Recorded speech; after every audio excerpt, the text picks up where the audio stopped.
Seja bem-vindo ao resumo do livro 12 Regras para a Vida. Este livro foi escrito por Jordan B. Peterson e resumido pela equipe do canal Super Resumos Audiobooks. Antes de começarmos, gostaria de pedir para que você deixe o seu like no vídeo e se inscreva também no canal. Não esqueça também de ativar o sininho para receber um aviso sempre que um novo livro for lançado aqui no canal.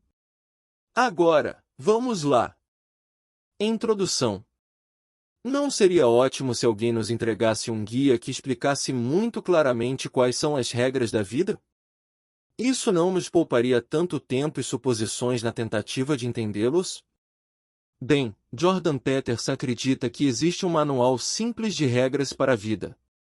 E há apenas 12 deles. Este resumo irá te guiar através das regras de Peterson para viver da melhor maneira possível e te ensinar alguns fatos inesperados ao longo do caminho. Capítulo 1. Chegue ao topo da hierarquia. Você já ouviu falar da frase hierarquia, certo? É comumente usado em conversas, mas você sabe como se originou?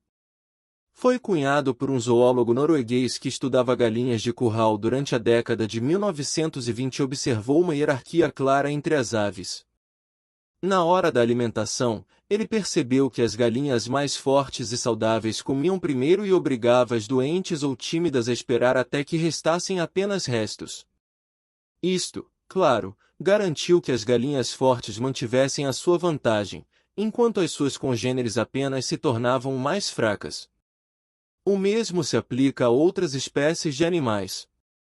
As lagostas, por exemplo, apresentam comportamentos semelhantes, quer tenham sido criadas em cativeiro ou no mundo, provando que o seu sentido de hierarquia é inato e não um comportamento aprendido. Na verdade, os cientistas observaram que as lagostas instigam lutas agressivas para competir pelos melhores locais de abrigo e que isso na verdade altera a sua biologia. Por exemplo, os vencedores possuem uma proporção mais forte de serotonina e octopamina, enquanto a proporção é reduzida para as lagostas que normalmente perdem. Isso significa que a vantagem hormonal faz com que as lagostas vencedoras fiquem mais fortes e saudáveis, além de exibirem uma postura confiante. Por outro lado, os seus homólogos tornam-se mais tímidos e se encolhem de medo. E como você provavelmente já observou, esse comportamento também é frequentemente imitado pelos humanos. As pessoas que frequentemente ganham na vida se tornam encorajadas pela sua sequência de vitórias e isso faz com que busquem novos desafios com confiança. Na verdade, essa confiança é muitas vezes o que lhes permite gerar mais sucesso. Da mesma forma, aqueles que estão nas garras da depressão ou sentem que a vida nunca está a seu favor são mais avessos ao risco e tendem a abordar cada situação como se já soubessem que irão falhar. Isto, por sua vez, se torna uma profecia autorrealizável que reforça sua sombria visão do mundo. Então, se você está tentando progredir na vida ou quebrar um ciclo tóxico, o melhor conselho que podemos dar é: pense como uma lagosta. Faça aquela pose confiante para dizer às pessoas que você é um vencedor e continue fingindo até conseguir. Capítulo 2. Ame a si mesmo como faria com os outros. À primeira vista, esse ditado pode parecer invertido. Afinal, não deveria dizer ame os outros como você ama a si mesmo? Mas embora essa seja definitivamente expressão comum, ela é invertida para nossos propósitos porque, muitas vezes, somos melhores em cuidar dos outros do que de nós mesmos. Isso ocorre porque muitas vezes estamos hiperconscientes de nossas próprias falhas e essa consciência pode levar à autoaversão.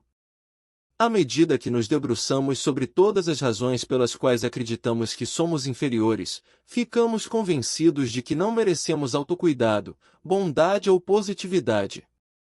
Por causa disso, tendemos a concentrar toda a nossa energia positiva naqueles que amamos, especialmente nossos parceiros e animais de estimação, e negligenciamos a mesma gentileza. A filosofia oriental reconhece estes padrões tóxicos através dos seus ensinamentos sobre a dualidade da natureza. O símbolo yin-yang representa um lado escuro e um lado claro, com a implicação de que cada lado contém pelo menos uma sugestão do outro e nenhum pode existir sem o outro. A filosofia oriental também postula que a harmonia só pode ser alcançada abraçando ambos e buscando um equilíbrio saudável entre os dois. Este equilíbrio pode ser alcançado evitando extremos, conforme ilustrado pelo exemplo de um pai e seu filho.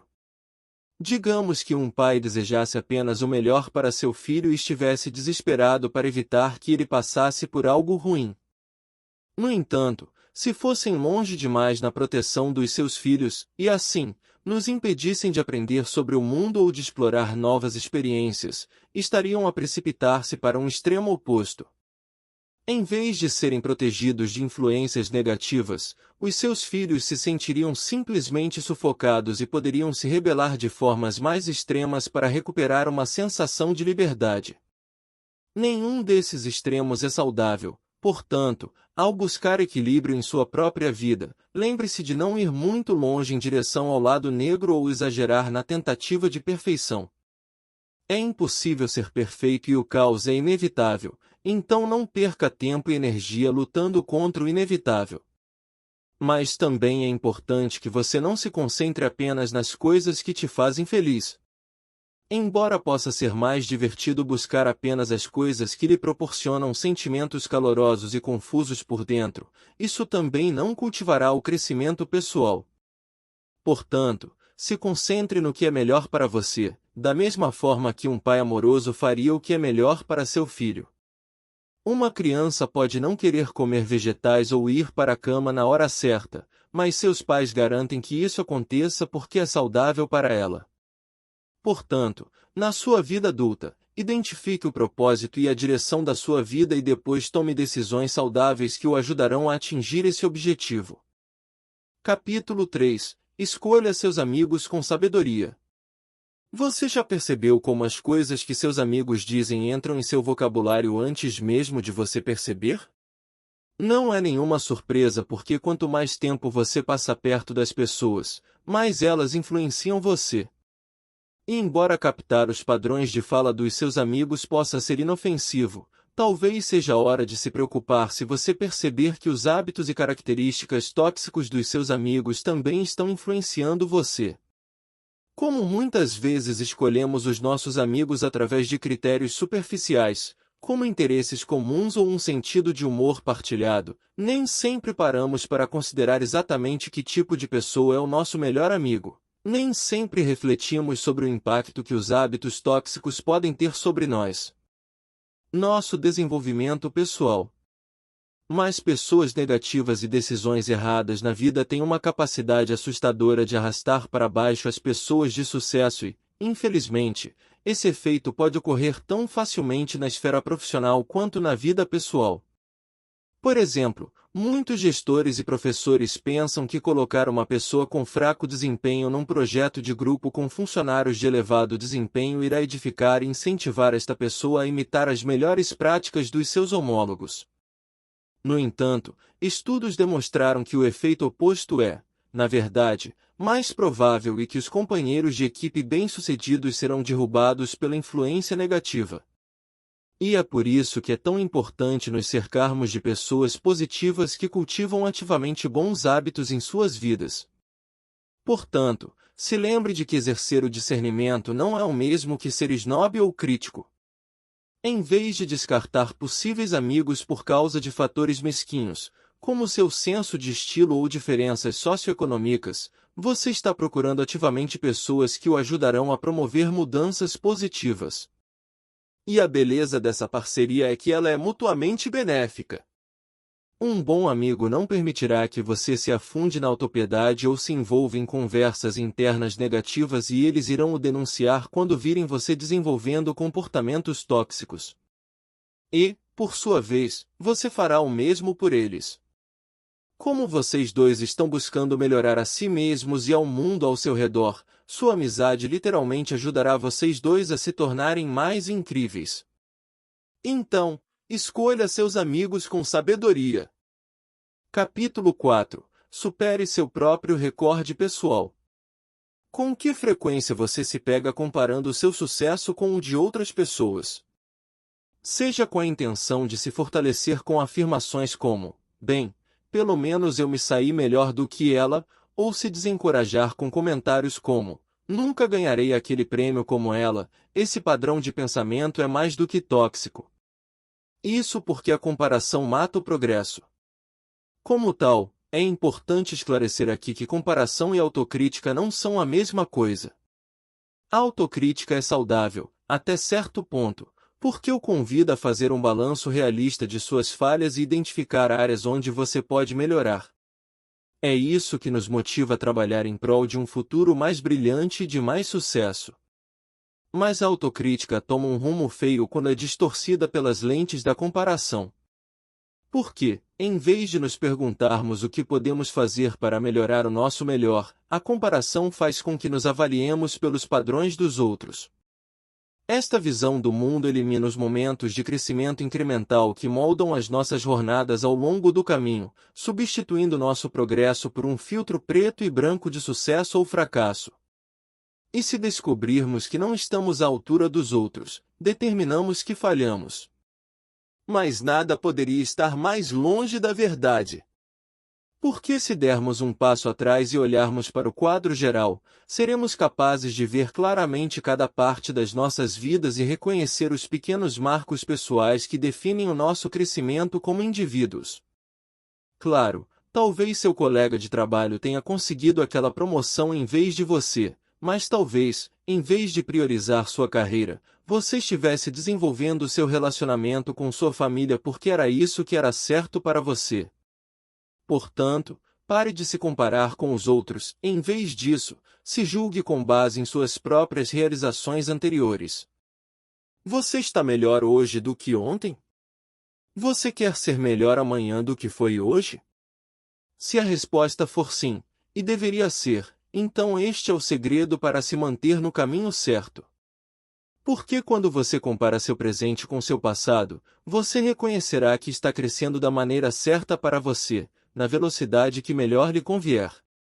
Você será capaz de reconhecer aqueles pequenos momentos de crescimento que são críticos para o desenvolvimento do seu melhor eu e poderá apreciar as facetas únicas de sua vida que tornam seu progresso específico para você. Portanto, avalie seu progresso pessoal apenas pelos padrões que lhe são aplicáveis. E ao avaliar o seu desenvolvimento, pense em si mesmo como um inspetor residencial. Assim como um inspetor residencial, você analisará tudo de baixo para cima, determinando se o problema é uma solução cosmética ou uma falha estrutural.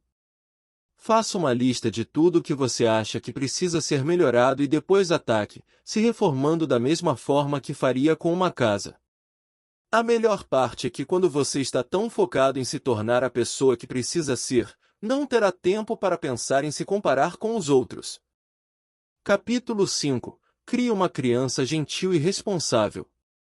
A maneira correta de criar nossos filhos é um dos maiores dilemas da vida e atormenta muitos pais enquanto eles lutam para acertar. Como os nossos filhos vêm ao mundo como tábulas em branco, muitas vezes ficamos paralisados pela questão do que escrever sobre as pessoas que irão impactar as gerações futuras. Estudiosos sugerem que o ponto de partida para responder a esta questão é reconhecer a agressão humana inata. Todos nós sabemos como as crianças podem ser desagradáveis umas com as outras. Praticamente todo mundo tem uma história de bullying desde pelo menos um momento da infância. Então, e se a nossa principal preocupação fosse simplesmente criar crianças boas? Cultivar a bondade exige mais do que ser amigo do seu filho. Na verdade, uma paternidade bem-sucedida exige correr o risco de que haja momentos em que seu filho não goste de você. Embora isso possa doer um pouco, reserve um momento para considerar como seria esse estilo de criação dos filhos. Afinal, se você está focado em ser o melhor amigo de seu filho, não está focado em fazer cumprir regras. Em vez disso, seu trabalho é garantir que eles estejam sempre felizes e se divertindo. E isso não vai ajudar seu filho a se tornar um adulto bem ajustado ou agradável. Portanto, embora possa não ser divertido estabelecer limites e os aplicar, pode ser útil lembrar que você está prestando um grande serviço ao seu filho, lhe ensinando lições de vida desde cedo. Afinal, Não é melhor para eles aprenderem a ter responsabilidade com pais amorosos do que com uma sociedade que os ensinará de maneiras muito menos gentis? Então, se você está ansioso para ajudar seu filho a se tornar o melhor que pode ser, aqui estão as principais dicas para uma paternidade bem-sucedida. O primeiro passo é evitar limitar as regras. Embora as regras sejam absolutamente necessárias, se você tiver muitas, seu filho ficará frustrado e se sentirá cercado de obstáculos. Então, em vez de controlar suas vidas até os mínimos detalhes com regras como suas meias sempre têm que combinar ou você deve estar sempre na cama a esta hora, se concentre em regras práticas e do mundo real, como mostrar respeito, ser gentil, e nunca usar violência, a menos que em legítima defesa. Se lembre de que essas regras ajudarão a moldar os valores fundamentais do seu filho e, honestamente, você prefere ter um filho amoroso e respeitoso ou um monstrinho cujas meias sempre combinem? A próxima regra é sempre usar a menor quantidade de força necessária. Portanto, se certifique de estabelecer regras claras com consequências igualmente claras e tome cuidado para que a punição seja adequada ao crime. Saber quais punições serão mais eficazes para ajudar seu filho a aprender as consequências de suas ações também requer um conhecimento profundo de seu filho. Portanto, conheça a pessoa única que ele é e entenda quando apenas uma correção verbal é necessária e quando tomar longe de videogames por uma semana. A terceira dica é permanecer como uma frente unida. Se você mora em uma família com dois pais, se certifique de deixar seu filho saber que eles não podem colocar vocês dois um contra o outro para conseguir o que querem. Da mesma forma, apoie seu parceiro, mesmo quando ele cometer erros. Reconhecer os erros com amor e trabalhar juntos para os resolver é a chave para o crescimento e um lar feliz. Capítulo 6. A vida não é justa. Por que coisas ruins acontecem com pessoas boas, é um dos mistérios antigos e angustiantes da vida, e até hoje ainda não o resolvemos. Muitas vezes, isso ocorre porque é mais fácil culpar os outros pela injustiça, seja em escala global ou pessoal. No entanto, essa não é a resposta correta ao sofrimento do mundo, nem é a nossa tentação de cair no desespero. Embora ambas as reações sejam tentadoras, evitar respostas extremas é crucial para promover um estilo de vida saudável. O que importa é que isso não deve nos fazer perder a esperança ou concluir que a humanidade é inerentemente má. Essa lição compreende a sexta regra de vida de Peterson, que convida as pessoas a assumirem a responsabilidade pelas suas próprias vidas e ações antes de condenarem o mundo. Peterson afirma que é possível rejeitar a crueldade da vida mesmo quando você a viu em primeira mão. Ele fala sobre um russo que lutou na Segunda Guerra Mundial e foi preso pelo seu próprio estado após o fim da guerra. Você pode pensar que a vida deste rapaz não podia piorar, mas ele ainda enquanto cumpria a pena descobriu que estava com câncer. No entanto, apesar de tudo, ele resistiu à tentação de ficar zangado e amargo. Preferindo, em vez disso, se concentrar no bem da humanidade. Ele passou o tempo na prisão buscando oportunidades de contribuir com algo significativo no tempo que lhe restava. Capítulo 7. Busque o sacrifício em vez da gratificação instantânea. Você já ouviu a história do macaco que ficou com a mão presa no pote de biscoitos? Embora sua mão pudesse caber no pote, era grande demais para ele a retirar enquanto segurava um biscoito. Por causa disso, o macaco foi forçado a escolher entre desistir e se libertar de sua situação ou se agarrar à sua guloseima. A história termina com o macaco sendo capturado por caçadores, com a moral sugerindo que a ganância é uma armadilha que nos enlaça. Provavelmente, você já testemunhou comportamento semelhante em seres humanos, a tentação de buscar o que queremos, mesmo quando isso levará a consequências negativas, é uma experiência humana bastante universal. Mas ceder a esse desejo não nos torna pessoas melhores, não é? Infelizmente, esta lição de vida está ligada ao capítulo anterior porque as escolhas pouco saudáveis são muitas vezes efeitos secundários do desespero. Se vemos o mundo como sombrio e miserável, naturalmente procuramos aliviar a nossa depressão buscando qualquer prazer que torne a nossa existência mais suportável. Isso muitas vezes leva à justificativa de que algo não pode estar errado se nos deixa felizes, e esse tipo de racionalização pode ser uma porta de entrada para decisões muito ruins. Então, como podemos combater isso? Peterson sugere que nosso melhor recurso é buscar o sacrifício em vez da gratificação instantânea. Isso ocorre porque o sacrifício coloca coisas melhores no futuro ao renunciar ao prazer instantâneo no presente. E já sabemos disso, afinal, sacrificamos coisas que preferiríamos fazer para ir trabalhar todos os dias e ganhar a vida. Mas esse tipo de sacrifício ainda é do interesse do ganho pessoal porque o fazemos para facilitar a nossa própria sobrevivência ou poupar para a promessa de férias mais tarde. No entanto, Peterson argumenta que o verdadeiro sacrifício, o tipo que precisamos de prosseguir para nos tornarmos pessoas mais gentis, mais felizes e mais bem ajustadas, é definido pelas coisas que fazemos pelos outros.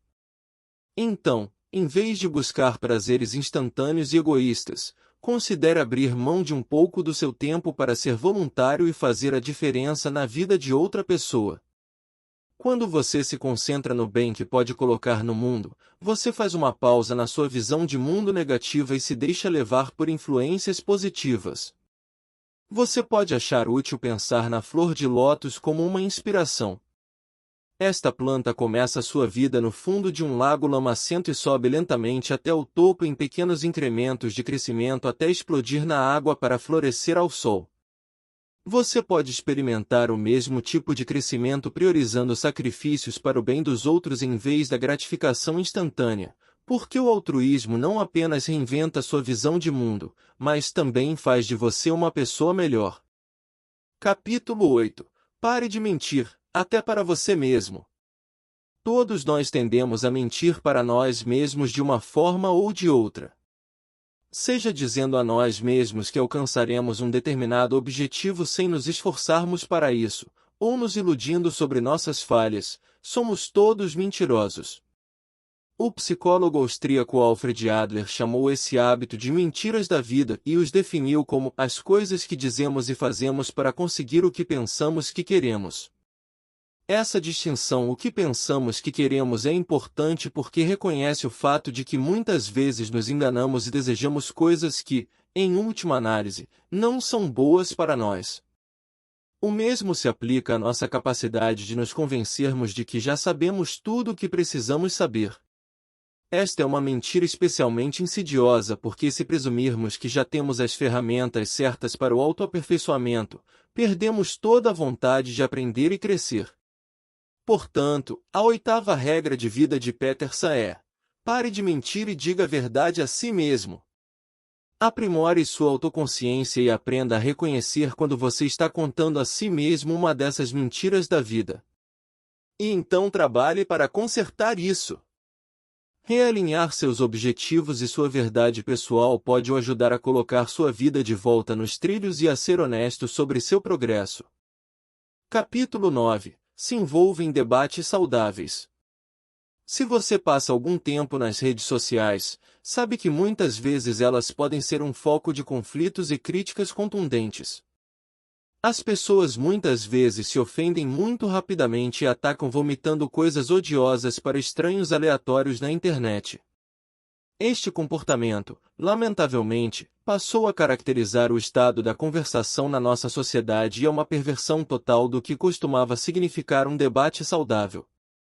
Recuperar a sua capacidade de se envolver numa conversa genuína requer regressar às verdades dos antigos filósofos gregos que compreenderam que desafiar respeitosamente a ideia de alguém não é a mesma coisa que atacar essa pessoa.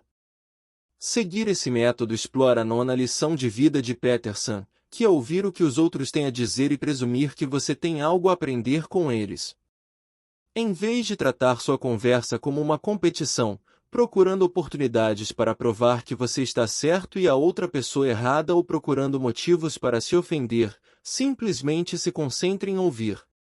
Você pode discordar de outra pessoa, e tudo bem, mesmo nesses casos, Você ainda deve abordar todas as conversas seguindo o método simples de ouvir e depois resumir para recapitular o que ouviu em voz alta.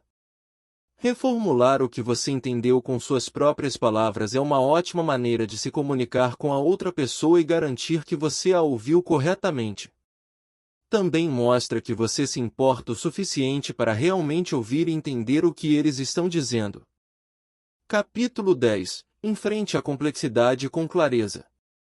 Não é nenhum segredo que a vida pode ser confusa e que nossos relacionamentos com outras pessoas às vezes podem ser ainda mais complicados.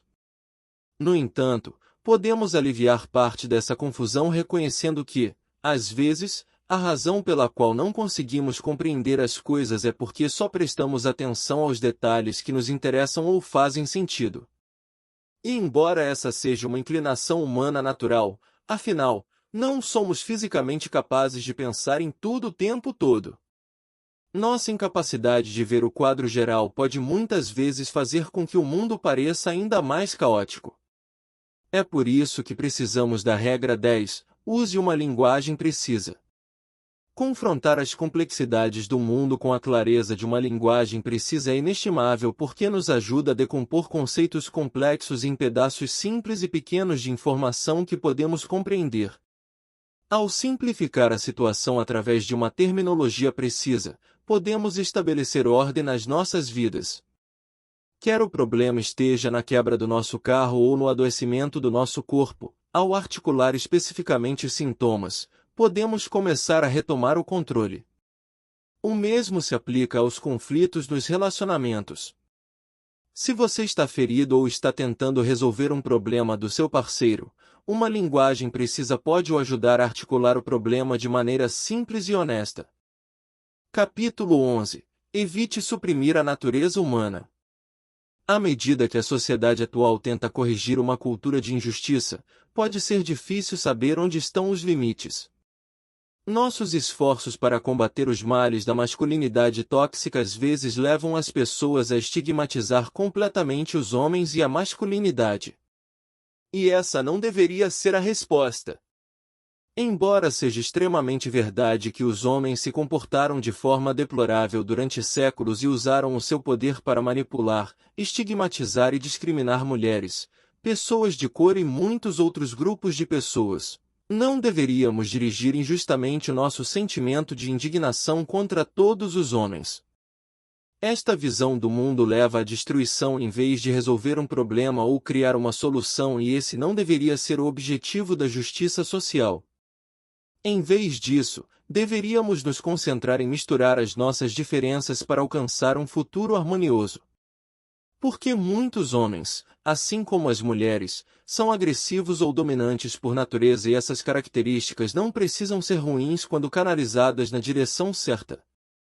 Com incentivo e orientação sobre como evitar se tornar parte do problema, os homens podem canalizar esses traços de personalidade para realizar coisas incríveis que contribuam para o bem maior da sociedade.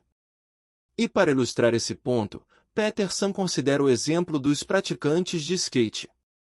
Certa vez, ele percebeu que, no campus da Universidade de Toronto, alguns jovens que andavam de skate demonstravam feitos incríveis de agilidade e equilíbrio.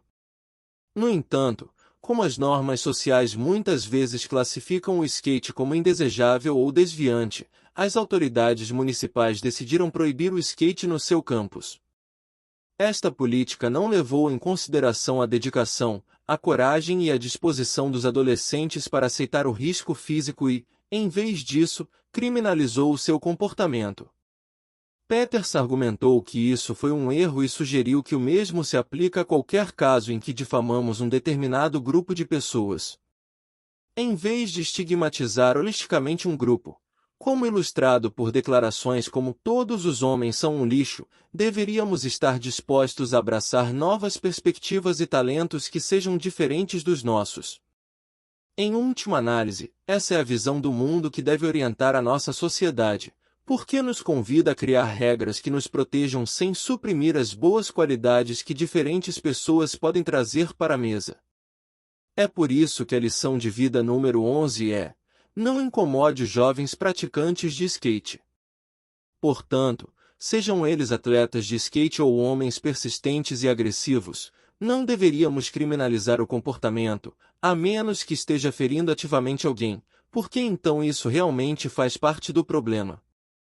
Capítulo 12. Comemore as pequenas coisas.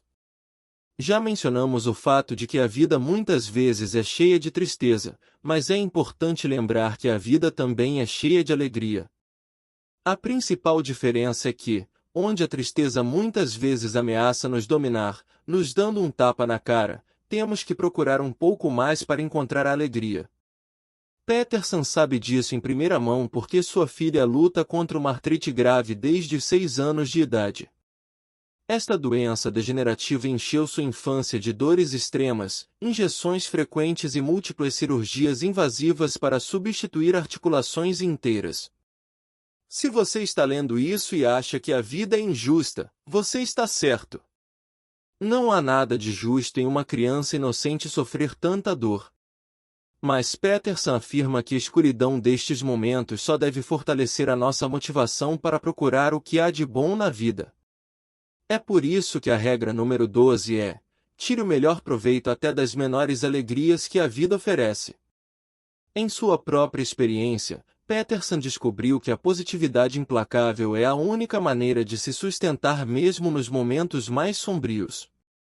Porque, embora esteja profundamente afetado pelo sofrimento da filha, ele está grato porque depois de anos de dor, ela finalmente encontrou um fisioterapeuta que foi capaz de ajudar a alcançar maior mobilidade e desenvolver uma vida com muito mais normalidade e muito menos dor. Embora ele saiba que ela ainda não está totalmente fora de perigo e que mais complicações podem surgir no caminho, ele está grato pelas pequenas misericórdias em sua vida e procura manter os dois positivos.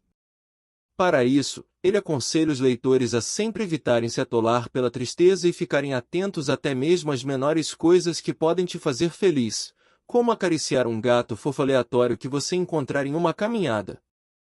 Conclusão: a vida pode ser confusa e grande parte do nosso tempo na Terra é desperdiçado na busca de descobrir o que deveríamos fazer e como podemos tomar as decisões certas.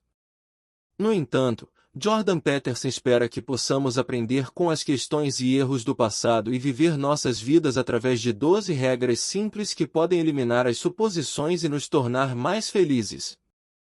Se você quer saber mais sobre o assunto, você pode ler este livro completo comprando pelo link da Amazon que disponibilizamos na descrição deste vídeo. Além disso, ao comprar o livro completo, você ajuda o nosso canal a se manter ativo com novos resumos todos os dias. E se você gostou dos insights desse resumo, não se esqueça de deixar seu like, compartilhar com os amigos e, claro, se inscrever no canal para mais conteúdo transformador. Nos vemos no próximo vídeo. Até lá!